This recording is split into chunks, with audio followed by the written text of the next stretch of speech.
Welcome back. All right, so quick little news video for all you fine people before tonight's games get started as we head into the weekend, all that fun stuff. The NHL has announced they're pushing the World Cup back to 2025. They were going to have it in 2024. Now, with the amount of time it's going to take to throw this together, I get it. I really think this is a matter of they want there to be a Russian team in the World Cup, so they're pushing it back in order to make that happen. I've seen posts online, and I agree with this. They could do the same thing the Olympics did, just give them a different name rather than Russia. But that's probably what it is. And just overall concerns about instability probably there as well. So they're pushing that can down the road. And there's people who are pretty upset about it because everybody wants to see Crosby and McDavid play together in an international tournament. And at this point in time, it looks like there's a chance. I mean, 2025 is only 3 years away anyways. I can't see Crosby not being on the team. I can't see Crosby being retired at that point either.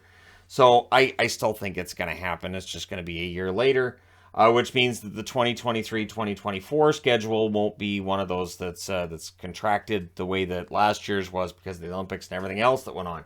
So, yeah, that gets pushed back a year. Rudolph Balcers is on waivers for the Florida Panthers. It'll be interesting to see if he clears. Balcers has been he got off to a decent start. And things kind of fell apart for him.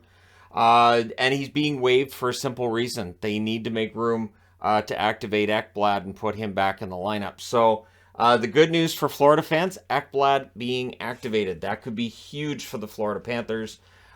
Balcers, I assume, won't clear. I'd be kind of surprised if he did. There are some teams that are struggling with scoring, that at the very least he'd be a third or fourth line option. He could help the bottom six.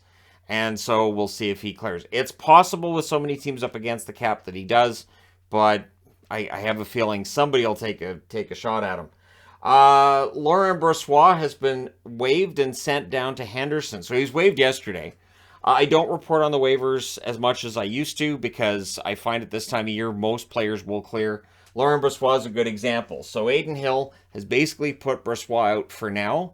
With Brossoit clearing waivers, it might be interesting to see if somebody will pick him up then in a trade. Because if you trade for Brossoit right now, you don't have to waive him. You could put him in the minors. So a team like, I don't know, Vancouver could say, hey, just in case we need a third goaltender, and you pick up Brossoit. I know that's odd because they just traded DiPietro, and there's a goaltending issue with Vancouver overall as an organization. But hey, I'm just throwing that out there as an example. So Brossoit ends up in Henderson. Henderson could use some help. Henderson, one of the lowest rated teams in the AHL, off to a really rough start to the season. So yeah, we'll see if Brossoit playing for them helps out and what that does for them. The Seattle Kraken, who are already on a team record of 5 wins in a row, are looking to make it 6 tonight against the Minnesota Wild. So we'll see whether or not they get there. Seattle continues to be a pretty amazing story early in the season. And again, I think Ron Francis ends up looking kind of justified in how he handled the expansion draft when you look at what this team is doing now. And so, yeah, if they keep that streak going tonight, again, for Ron Francis, if this team makes it to the playoffs, he could be looking at GM of the year in a league that includes Yzerman. This is, of course, Hall of Fame weekend. The rings and all that fun stuff and all the Hall of Famers. And, of course, on Hockey Night in Canada tomorrow, I'd expect there to be a lot of talk about it. There's talk as well about Borje Salming, his Hall of Fame status, and, of course, Toronto and all of that, and him fighting with ALS at this point in time in his life.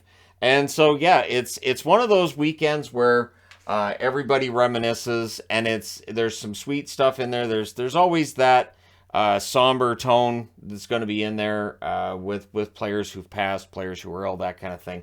But yeah, so Hall of Fame weekend has returned, and of course for me as a Canuck fan, the Sedins and Luongo going into the Hall, that's great, and I'm glad to see that. Interesting note with scoring. So I was talking about scoring in the NHL and where it's at. Sportsnet Stats has released this. Apparently the scoring didn't get off to this fantastic start. Last year, at this point, through 220 games in the NHL, scoring was 5.81 goals per game.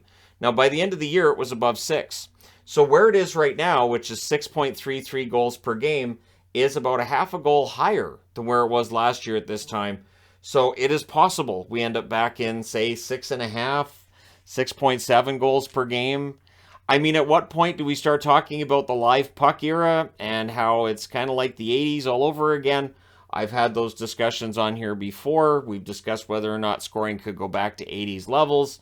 We all kind of agreed to consensus that it couldn't happen, but maybe, right? Maybe we're in a league now where there are so many talented players that it's overcome the really strong goaltending. It does tend to ebb and flow, though. So we'll see. But let me know your thoughts in the comments section below, as always, regarding any of the items on this board. Don't forget to hit like and subscribe if you're browsing your way through, you just happened upon this video. Thank you guys so much for watching, for all your support. I will talk to you again soon.